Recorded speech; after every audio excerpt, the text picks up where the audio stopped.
नहीं, हमने तो कल भी आपसे कहा था कि अभी कई मीटिंग्स होंगी अभी, और इसका रिजल्ट तो मैंने कल ही आपको बता दिया था कि कल कुछ नहीं होने वाला है। जिनेवा की बैठक में कुछ भी रिजल्ट नहीं आने वाला, ये बात तो मैंने कल भी आपको बताया था, जी, अगर जी, याद हो जी। आपको तो। और अभी इसके बाद नहीं 1-2 बैठक और होगी, उसका भी कोई रिजल्ट नहीं आएगा। जी, क्योंकि जी। ये एक डिप्लोमेसी है और तारीख पे तारीख, तारीख पे तारीख दे करके किसी तरह मामले को ठंडा कर दिया जाए और हुँ, अब्राहम लिंकन जो जहाज है किसी तरह अमेरिका पहुँच जाए। हुँ। ये अमेरिका की प्लानिंग है और मामले को यहीं रफ़ा-दफ़ा कर दिया जाए।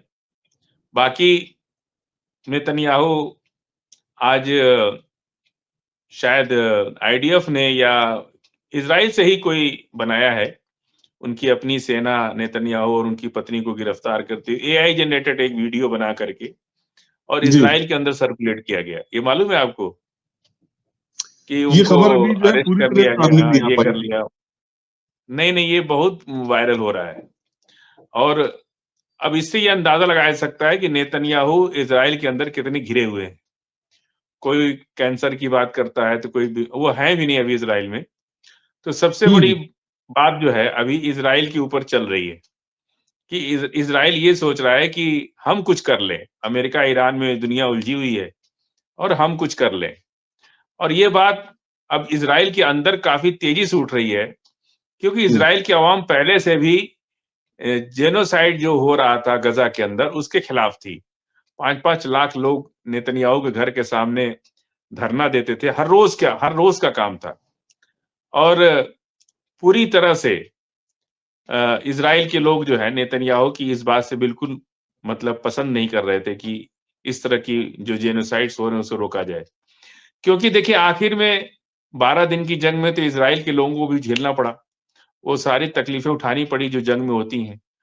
और अमेरिका जिस तरह से दुनिया के अंदर अलग-थलग पड़ता चला जा रहा है, इस ईरान की वजह से। चाइना ने एक ऐसा गेम कर दिया इस वक़्त, जहाँ अमेरिका पूरा टैरिफ से धमकी दे रहा है सबको। ऐसे हुँ, स्थिति में चाइना ने अफ्रीका के 53 देशों पर से टैरिफ जो है शून्य कर दिया, ज़ीरो कर दिया। हुँ, अब हुँ, उससे फ़ायदा क्या है कि उनका तेल, उनका कॉपर, उनका अभ्रक, उनका मिनरल्स, उनका लिथियम बैटरी के में जितने भी रॉ मटेरियल्स यूज़ होते हैं, वो सब कुछ उनके यहाँ बहुत ही सस्ते दाम पर मिलने लगा।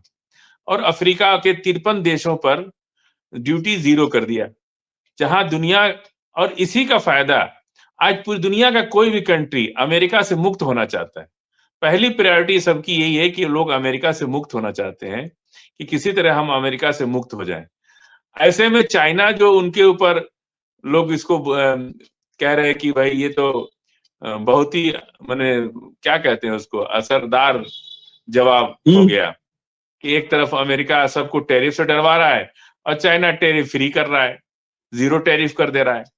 तो ये बहुत बड़ी बात है ना कि 53 देशों पर अफ्रीका पूरा अफ्रीका पे कब्ज़ा एक तरह से मान लीजिए, मार्केट पर चाइना ने कब्ज़ा कर लिया। और चाइना ने अपने 2 जहाज़ रूस ने अपने 2 जहाज़ अब्राहम लिंकन के आस-पास लगा दिया और हुँ, हुँ। तमाम मिसाइलें टेस्ट हो रही हैं, जॉइंट ऑपरेशन चल रहा है, एक्सरसाइज़ चल रही है। ये सारी चीज़ें अमेरिका को बहुत परेशान कर रही है। अभी अमेरिका किसी तरह से वहाँ से निकलना चाह रहा है और हुँ, निकलने के लिए उन्होंने यही रास्ता खोज रखा है कि किसी तरह तारीख पे तारीख, तारीख पे तारीख लगेगी। आप ये मीटिंग नहीं, अभी और 2-3 मीटिंग भी ऐसे ही बेनतीजा होगी। लेकिन मीटिंग होगी, कोई रिज़ल्ट निकले ना निकले, पर मीटिंग्स होंगी। क्योंकि दुनिया को धीरे-धीरे इस पर से ध्यान हटा दिया जाएगा कि ईरान और अमेरिका में कभी कोई दुश्मनी भी थी। इस तरह से अमेरिका निकलेगा। जी। मार्को रूबियो का कहना आया था कि ईरान से डील करना मुश्किल है। लोगों का इंटरव्यू दिखा रहे। तो अब सोचिए कि वेस्टर्न मीडिया कितना प्लांटेड चीज़ें करता है। हुँ, आज सबका जिनेवा की तरफ दिमाग है, तो वेस्टर्न मीडिया दिखा रहा है कि ईरान के अंदर बहुत महँगाई हो गई, द चीज़ों के सामान के दाम 4 गुने हो गए। इसकी वजह तो अमेरिका ही है ना। अमेरिका हुँ, अगर सैंक्शन लगा के आज जी, और अवाम कह रही, ईरान की अवाम उस खबर को के रिपोर्टर से भी कह रही है कि भाई इसकी वजह से तो अमेरिका की वजह से ये महँगाई बढ़ी है। ये जिम्मेदार तो अमेरिका है इसको। तो ये सब चीजें चल रही हैं। अब लड़ाई नेतन्याहू कर क्या सकते हैं? नेतन्याहू खुद बीमार है, दूसरा इजराइल में उनका भयंकर विरोध हो रहा है, तीसरी आपने क्या सवाल पूछा? आपने अभी कुछ सवाल पूछा। अंदरूनी सियासत का असर है, क्योंकि वहां माहौल गर्म है, इलेक्शन वगैरह होने। फिलिस्तीन हमको चाहिए, वेस्ट बैंक, गजा और वेस्ट बैंक के बीच का हिस्सा पूरा, और इसको बहुत जल्दी करना है, क्योंकि ईरान ने तो अंदरूनी तौर पर तैयारी भी शुरू कर दी है फिलिस्तीन को अंतरिम सरकार बनाने के लिए। तो अभी एकदम से अगर सारी शर्तों को छोड़ दिया जाए तो प्रेसिडेंट ट्रंप अमेरिका में क्या मुंह दिखाएंगे? इसलिए इसको फेस सेविंग, जैसा तबरेज भाई कहते हैं, फेस सेविंग, तो फेस सेविंग के लिए मौका तलाशा जा रहा है कि कैसे भी ऊपर के, एक तो हम अपना अब्राहम लिंकन लेके अमेरिका आ जाएं, और दूसरा कोई हमारे ऊपर एलिगेशन ना लग पाए कि आप झुक गए, पीछे हट गए या कमजोर पड़ गए, आप ईरान से डर गए, ये सब चीजें उनके सामने ना आवे। जी, आप जो बात कह रहे हैं उसी के सीधे सीधे चैलेंज है। बढ़ गया ना। मैंने 1-2 दिन पहले कहा भी था कि भाई अगर जमीन पे हमला होता है तो बंकर में सैनिक छिप सकते हैं, लेकिन अगर समुंदर में हमला हो जाए तो वहां कहाँ छिपेंगे? समुंदर के साथ साथ उनको भी डूबना पड़ेगा। तो ये तो कोई आजकल सबमरीन से युद्ध नहीं लड़े, एक बेड़ा से, वारशिप से आप युद्ध नहीं लड़ सकते, ये तो बहुत क्लियर कट बात है। जी, और आज पिछले 3 महीने से लगातार वेस्टर्न मीडिया कह रहा था कि हूती और ईरान में दूरियां बढ़ गई हैं। आज हूती ने जबरदस्त ऐलान कर दिया कि हम बिल्कुल ईरान के साथ हैं, और ईरान पर अगर कोई आंच आएगी तो हम लाल सागर में जाम कर देंगे सब। ये सारी चीजें जो चल रही हैं उसका भी आज पटाक्षेप हो गया। और ये बात लगातार वेस्टर्न मीडिया, मैंने कहा ना आपसे कि जहां दुनिया जिनेवा मीटिंग पर ध्यान है, तो वेस्टर्न मीडिया का ये ध्यान है कि वहां सब्जी कितने की बिक रही है, मसाला कितने का बिक रहा है, वहां का आलू कितने का बिक रहा है। सोचिए कि क्या मतलब क्या दिमाग है इन लोग का। ये दुनिया को भ्रम में फैलाने की कोशिश दिखा रहे हैं कि ईरान के अंदर बहुत महंगाई बढ़ गई। अरे आज महंगाई आज से थोड़ी है, या महंगाई की ये कोई टाइम थोड़े है महंगाई दिखाने का। महंगाई तो होती ही है जब जंग के हालात में कंट्री है, जब देश में जंग होती है, तो महंगाई तो सबसे पहले तो महंगाई ही बढ़ती है। किसी भी तरह का, चाहे कोई भी हो, नुकसान तो आम आवाम को ही उठानी। इसीलिए मैं कहता हूं ना कि मैं कभी भी युद्ध के पक्ष में नहीं हूं, मैं हमेशा युद्ध के खिलाफ रहता हूं, और कोशिश करता हूं कि युद्ध ना हो, क्योंकि युद्ध की विभीषिका में चाहे सैनिक, चाहे हो ईरान का, चाहे हो अमेरिका का, मिडिल क्लास परिवार के बच्चे होते हैं, वो लोग बड़ी मुश्किल से अपनी जिंदगी को अपने पैर पर खड़ा करते हैं, और बेवजह किसी बिना वजह अगर किसी की जान चली जाए, किसी सैनिक की जान चली जाए, तो उसके पीछे उसका परिवार सफर करता है, कोई दूसरा सफर नहीं करता है। तो ये जो सबसे बड़ा खतरा है, मैं हमेशा इसीलिए युद्ध के खिलाफ रहता हूँ। और युद्ध हमेशा बड़े लोगों के मतलब ईगो का परिणाम होता है, उनके अहंकार का परिणाम होता है।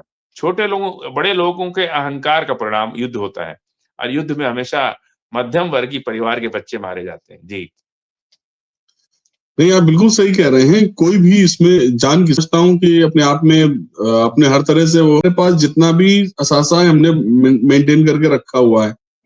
तो इन तमाम चीजों को कहते कहते उन्होंने एक चीज और कह दी कि हौसले से जीती जाती। तो ये सब जो मैं कहना चाहता, ऊपर से आदेश होता है कि आप पोस्ट को खाली कर दीजिए, लेकिन जवान नहीं मानते। उन्हें अपनी कंट्री के प्रति ऐसा लगाव रहता है कि इस ऊपर का आदेश मानने से इनकार कर देते हैं, और वो लड़ाई लड़ते हैं। भले कुछ लोग मर भी जाते हैं, कुछ लोग जी जाते हैं, लेकिन पोस्ट को खा देखिए, जवान के लिए सबसे ज्यादा, कोई भी जवान होगा किसी भी देश का, तो पोस्ट छोड़ना पीठ दिखाने के बराबर होता है एक जवान के लिए। यदि वो जवान सही ट्रेनिंग किया है और उसके अंदर देश के लिए मर मिटने का जज्बा है, तो पोस्ट को छोड़ना मतलब पीठ दिखाने के बराबर है। वो अपमान है एक सैनिक का। सैनिक मरना पसंद करता है, लेकिन पीठ दिखाना पसंद नहीं करता, और पोस्ट को छोड़ना पसंद नहीं करता। हालांकि कभी कभी लड़ाइयों में ऐसा होता है कि ऊपर से आदेश होता है कि भाई आप लोग पोस्ट छोड़ दो और हट जाओ वहां से, लेकिन भारत की कई लड़ाइयों में पोस्ट छोड़ने की बात कही गई, लेकिन हमारे जवान डटे रहे, मर गए लेकिन पोस्ट नहीं छोड़े। तो ये एक सेना के लिए बहुत बड़ी मतलब त्रासदी होती है कि वो पोस्ट को छोड़ने का आदेश अगर मिलता है तो समझ लीजिए कि वो जवान ये सोचता है कि हम पीठ दिखा के दुश्मन को भाग रहे हैं। जी। उसके पीछे पावर ऑफ यूनिटी है। यूनिटी किसकी? जी ईरान की, चाइना की, रूस की, किंग जॉन की। ये सारे लोगों की पावर ऑफ यूनिटी है। आज अमेरिका क्यों पस्त समझ रहा है अपने आप को? उसके पावर ऑफ यूनिटी में भेद लग गया। उसको जी टूट गया, उसका संगठन खत्म हो गया। आज जिसके बल पर वो इतना अपने दुनिया में दादागिरी करता था, आज वही लोग उसका साथ छोड़ चुके हैं। आज नेटो कंट्री उसका साथ छोड़ दिया, यूरोपीय यूनियन के लोग साथ छोड़। आज दुनिया का कोई देश अमेरिका के साथ नहीं रहना चाहता। हर जो लोग हैं वो भी पल्ला झाड़ना चाह रहे हैं कि जल्द से जल्द इनके साथ हम निकल लें। लेकिन चूंकि अब पुराना रिश्ता होता है, जल्दी से नहीं आदमी हट सकता। लेकिन सच्चाई ये है कि दुनिया का कोई भी देश अब अमेरिका के साथ नहीं रहना चाहता है। जी। अच्छा, ये जो जेनेवा में ये मीटिंग किया कि और पहले भी अ, उनके ऊपर हमला किसने किया था? इज़राइल ने किया था। उन्होंने थोड़ी हम्म, किया था। 12 दिन की जंग में हमला इज़राइल ने किया था। ईरान ने कभी हमला नहीं किया। आगे भी मुझे उम्मीद है कि हमला ईरान की तरफ से कभी नहीं हो सकता। जब भी होगा, क्योंकि अभी भी युद्ध के लिए ललकार कौन रहा है? कौन चैलेंज कर रहा है? हम्म, खामनेई साहब तो चैलेंज के जवाब दे रहे हैं। चैलेंज नहीं कर रहे जी खामनेई साहब। जी खामनेई साहब तो डट के खड़े हैं एक सुपर पावर के सामने। इसलिए कि उन्होंने उनके दिल में जो है सुपर पावर का जज़्बा है और उन्होंने कह दिया कि हमने सुपर पावर के सामने सजदा कर दिया, अब हम दुनिया में किसी को सुपर पावर नहीं मानते। हम्म, तो अल्लाह की मदद भी आ रही है उनको। ये सब अल्लाह की मदद ही तो है। वरना ईरान क्या कर सकता था अमेरिका के सामने? लेकिन आज अमेरिका भी 100 बार सोच रहा है कि ईरान पे हमला करे। मैं इसीलिए कह रहा हूँ, मुझे बहुत हद तक उम्मीद है कि जंग नहीं होगी। इसके पीछे वजह ये है कि ईरान कभी शुरुआत करेगा नहीं और अमेरिका अभी हमला करने में बहुत सोच रहा है। अभी अमेरिका ये देख रहा है कि अगर हमने हमला किया, तो मेरा जंगी बेड़ा डूब जाएगा। फिर हमारा क्या होगा? अभी तो हम कुछ बात करके अमेरिकी पार्लियामेंट को या अमेरिकी लोगों को हम कुछ बता रहे। लेकिन जिस दिन हमारा वारशिप डूब गया, उस दिन दुनिया को क्या मुँह दिखाएगा अमेरिका? जी।